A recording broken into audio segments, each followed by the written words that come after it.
هلو هلو، أنا بوسي طه. هعمل معاكم النهاردة أسهل وأسرع طريقتين تعملوا بيهم الكبدة الإسكندراني على أصولها وبطريقة سهلة وبسيطة، مش هتاخد في إيديكم وقت خالص. ولو انتوا أول مرة تشوفوني ما تنسوش تعملوا لي اشتراك للقناة وتفعلوا زر الجرس علشان خاطر يوصل لكم كل وصفاتي. أول طريقة معانا الكبدة الإسكندراني على أصولها، هنعملها بالطريقة اللي انتوا شايفينها دي وهتطلع معانا خطيرة.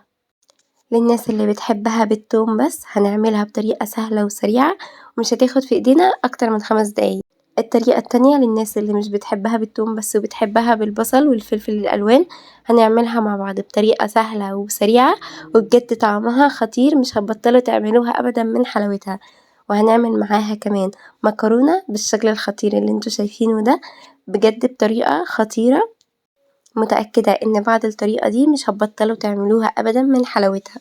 وما تنسوش تكتبولي في الكومنتات بتحبوها بالثوم بس ولا بتحبوها بالبصل، وبتحبوا تاكلوها بالعيش ولا بتحبوا تاكلوها بالمكرونة. ما تنسوش تكتبولي في الكومنتات. ويلا بينا نبدأ مع بعض الطريقة. أنا معايا كيلو من الكبدة البلدي بدخله الفريزر لمدة ساعة بالشكل ده كده علشان خاطر أعرف أقطعه شرايح رفيعة بالشكل اللي انتوا شايفينه ده. الطريقة دي بتكون سهلة معايا جدا في التقطيع. ببدأ إن أنا أقطعه بقى شرايح رفيعة بالشكل ده كده. التقطيعة بتاعة الكبدة بتفرق معاكم جدًا في الطعم. أنا دي التقطيعة المفضلة لقلبي، بجد باعملها كده بتكون الطعم بتاعها خطير. انتوا ممكن تقطعوها كده زي ما بيقولوا قطع كده عصافير صغيرة بتكون طويلة كده، بس أنا باحب أقطعها بالطريقة اللي انتوا شايفينها دي، ودي تقطيعة معظم المطاعم بيقطعوها بالشكل اللي انتوا شايفينه ده. الشرايح معايا بتكون بالشكل اللي انتوا شايفينه ده، بتكون رفيعة جدًا بالشكل ده. خلوا الشرايح بتاعة الكبدة تكون رفيعة معاكم بالشكل ده علشان خاطر تستوي معاكم بكل سهولة. لو الشرايح تخينة هتاخد منكم وقت على النار وبالتالي بتحسوا ان هي مجلدة كده معاكم. خلوها رفيعة بالشكل ده. وكمان معايا قطعة كده من الدهن بتدي طعم حلو قوي للكبدة، بقطعها مكعبات صغيرة بالشكل ده كده. وكمان ما تنسوش دايما ان الكبدة ما بتتغسلش، الكبدة بتتعمل زي ما هي كده علشان خاطر ما تفقدش القيمة الغذائية بتاعتها. وكمان لو غسلتوها بتحسوا بطعم زفارة مش كويس خالص في الكبدة، فانصحكم ان انتوا ما تغسلوهاش، اعملوها زي ما هي كده، ما تخافوش خالص. وكمان لو غسلتوها بيكون فيها طعم زفارة مش كويس خالص، فانا بنصحكم ان انتوا ما تغسلوش الكبدة، اعملوها زي ما هي كده وبجد هتطلع معاكم خطيرة.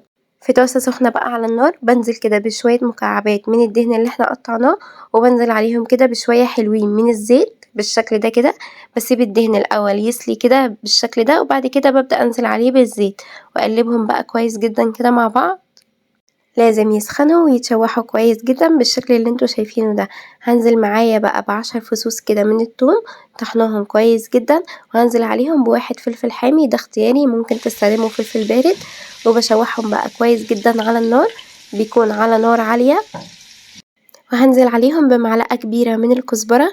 الكزبرة بتدي تيست حلوة قوي للكبدة بالشكل ده كده. وهقلبهم كويس جدا مع بعض لحد ما يتشوحوا كده معايا. اول ما يتشوحوا معايا كويس جدا بالشكل اللي انتوا شايفينه ده، هنزل عليهم بمعلقتين كبار من الخل واسيبهم ياخدوا الصدمة كده مع بعض لمدة دقيقة على النار بالشكل ده كده. اشوحهم كويس جدا كده بالشكل ده وتشموا ريحة الطشة الخطيرة دي كده. بنزل عليهم بقى على طول بالكبدة بتاعتي بالشكل ده كده، وافردها كويس جدا كده في الطاسة. الكبدة مش هقلبها خالص الا لما تبدأ تاخد لون معايا كده من تحت، وفي الوقت ده لازم تكون النار عالية عشان الكبدة تستوي معاكم بسرعة، وعلشان خاطر ما تنزلش معاكم مية وتبقى زفرة بالشكل ده كده. شايفين بفردها كويس جدا كده في الطاسة ومش هقلبها خالص غير لما تاخد لون معايا الاول من تحت. شايفين بعد دقيقة بالظبط اخدت معايا لون كده من تحت. ببدأ ان انا اقلبها كده بالراحة بالشكل ده كده على الجنب التاني بالشكل ده، بقلب فيها بالراحة خالص لحد ما تشمع معايا كده وبتستوي معايا كلها بالشكل ده كده. اهم حاجة لازم تكون النار عالية كويس جدا علشان خاطر ما تنزلش معايا اي كمية من المية لحد ما توصل معاكم للشكل اللي انتوا شايفينه ده.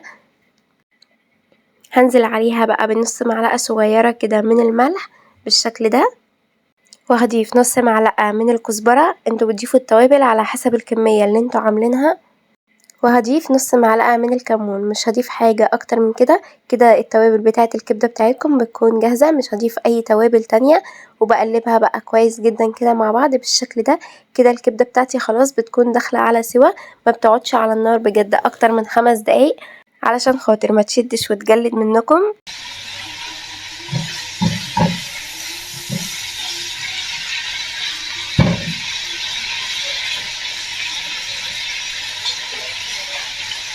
عايزة اقول لكم بجد في الوقت ده بتشموا ريحة خطيرة للكبدة.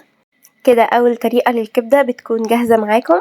زي ما قلت لكم ما بتقعدش على النار اكتر من 5 دقايق بالشكل اللي انتوا شايفينه ده، علشان خاطر ما تشدش معاكم ويكون طعمها كده خطير.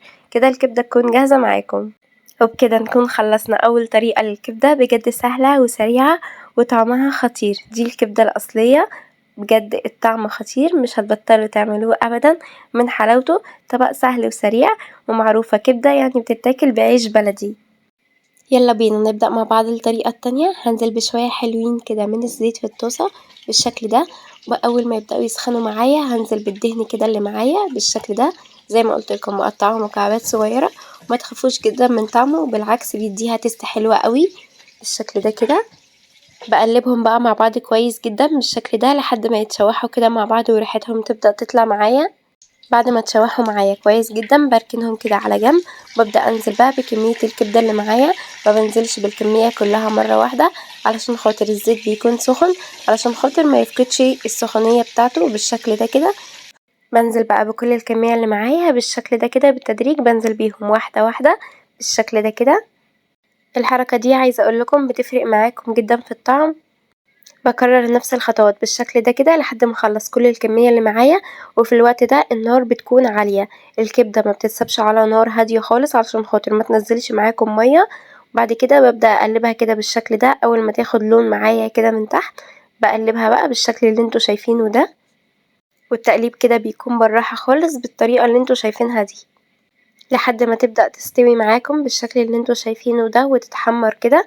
هو ده الشكل اللي احنا عايزينه لحد ما توصل معاكم لدرجة اللون اللي انتوا شايفينها دي. هي دي الدرجة اللي احنا عايزينها. شايفين بجد خطيرة ازاي؟ واتشوحت معاكم بكل سهولة ومن غير ما تنزل ولا نقطة مية بالشكل ده، عشان احنا شوحناها بالطريقة السليمة. بسيبها مع نفسها بقى كده على النار لمدة دقيقتين لحد ما تبدأ تستوي معايا خالص. بعد ما سيبناها دقيقتين هبدأ ان انا الم الكبدة بتاعتي كده على جنب بالطريقة دي كده، وهنزل عليهم ب20 فص توم دقيهم كويس جدا مع بعض في الهون مع نص فلفل حامي بالشكل ده كده. هنزل بيهم في الزيت كده ان انا اديهم طشة كده مع بعض بالشكل ده. لازم تدوهم التشويحة دي كده مع بعض، بجد الحركة دي بتفرق معاكم جدا في الطعم بالشكل ده كده. اول ما يتشوحوا مع بعض كويس جدا بالشكل اللي انتوا شايفينه ده هنزل بمعلقتين كبار من الخل. وخلي بالكم لو الخل بتاعكم مركز انزلوا بمعلقة واحدة بس كبيرة علشان خاطر الطعم ما يبقاش طاغي معاكم كده في الكبدة. وبعد كده هبدأ ان انا اضيفهم كلهم بقى على بعض واقلبهم كويس جدا بالطريقة دي. في الوقت ده هنزل عليهم بقى ببصلاية كبيرة كده مقطعاها جوليان رفيعة بالشكل اللي انتوا شايفينه ده، وكمان فلفل الوان وفلفل اخضر وفلفل حامي بالشكل ده. هنزل بيهم كلهم كده مرة واحدة بالطريقة دي، وهقلبهم بقى كويس جدا كده مع بعض، وهسيبهم على النار بالظبط لمدة دقيقتين بحيث ان البصل يدبل معايا وفي نفس الوقت يكون طعمه كده باين معايا في الكبدة. بجد بيديها تست حلوة قوي. في الوقت ده هضيف معلقة صغيرة من الملح ومعلقة صغيرة من الكزبرة ومعلقة صغيرة من الكمون بالشكل ده كده، مش هضيف اي حاجة تاني. وهقلبهم بقى كويس جدا كده مع بعض بالشكل ده بحيث ان هما يتشوحوا كويس كده مع بعض. عايزة اقول لكم بجد في الوقت ده بتشموا ريحة خطيرة. بالطريقة دي يكون خلاص جاهز معاكم احلى طبق كبدة ممكن تاكلوه في حياتكم، والكبدة تكون مستوية معاكم بالطريقة دي. وعايزة اقول لكم بجد ان عشاق الكبدة والبصل هيحبوا الطريقة دي جدا. شايفين الكبدة عاملة معانا ازاي؟ مستوية كويس جدا ودايبة وخطيرة. شايفين بجد الحلاوة بتاعة الكبدة؟ وبكده يكون جاهز معانا احلى طبق كبدة ممكن تعملوه في حياتكم. يلا بينا نعمل مع بعض اسهل طبق مكرونة ممكن تعملوه جنب الكبدة. في نفس الطاسة اللي عملنا فيها الكبدة هنزل بشوية كده من الزيت بالشكل ده، وهنزل كمان بنفس الدقة اللي احنا كنا عاملينها للكبدة. هنزل كده ب3 فصوص من الثوم مع فلفل حامي بالشكل ده، واقلبهم كويس جدا كده مع بعض. مش عايزاهم يتحمروا، انا عايزاهم يدوب يتشوحوا بالشكل ده كده. وهنزل عليهم بفلفل الوان وفلفل اخضر وفلفل حامي واشوحهم كويس جدا كده مع بعض. هناخد بقى كل البهاريز اللي نزلت كده من الكبدة في قلب طبق المكرونة ده، وهيبقى احلى طبق مكرونة ممكن تاكلوه في حياتكم. سهلة وسريعة ومش هتاخد في ايديكم وقت خالص. هنزل عليهم بنص معلقة من الفلفل الأسود بالشكل ده كده، وهقلبهم كويس مع بعض. أول ما يتشوحوا معايا ويوصلوا معايا بقى للشكل اللي انتوا شايفينه ده، يدوب بس كده تشموا ريحتهم، هنزل عليهم بقى بالمكرونة بتاعتي، بكون سلقاها في مية وملح فقط بالشكل ده، وبشوحها كده بس على النار لمدة 3 دقايق، وكده يكون جاهز معاكم أحلى طبق مكرونة ممكن تعملوه في حياتكم بصوص الكبدة الخطير. بجد طعمه خطير، لازم تجربوا الوصفة دي جنب الكبدة. وبكده نكون عملنا أحلى وأسهل طريقتين للكبدة. شايفين الكبدة بجد طالعة خطيرة معاكم ازاي، والطعم بجد بتاعها خطير، مستوية معاكم كويس جدا. أنا متأكدة إن بعد الطريقة دي مش هتبطلوا تعملوا الكبدة بالطريقة دي أبدا، وكمان مش هتبطلوا تعملوا المكرونة بالطريقة اللي احنا عملناها دي، سهلة وسريعة وبجد مش هتاخد في ايديكم وقت أبدا. قدموا الكبدة زي ما انتوا بتحبوها، ممكن تقدموها مع مكرونة، ممكن تقدموها مع فينو، ممكن تقدموها مع عيش بلدي. قدموها بالطريقة اللي انتوا بتحبوها جنب أي حاجة، بجد بتبقى خطيرة. ولو عجبكم الفيديو ما تنسوش تعملوا لي اشتراك للقناة وتفعلوا زر الجرس علشان خاطر يوصلكم كل وصفاتي، وما تنسوش تعملوا لي لايكات كتير وكومنتات عشان اعرف ان وصفاتي بتعجبكم. وما تنسوش تقولوا لي بتحبوا تاكلوها بفينو ولا بتاكلوها بعيش بلدي ولا بتاكلوها مع مكرونة. وما تنسوش دايما ان مع بوسي طه دايما حلاوتها في تتبيلتها.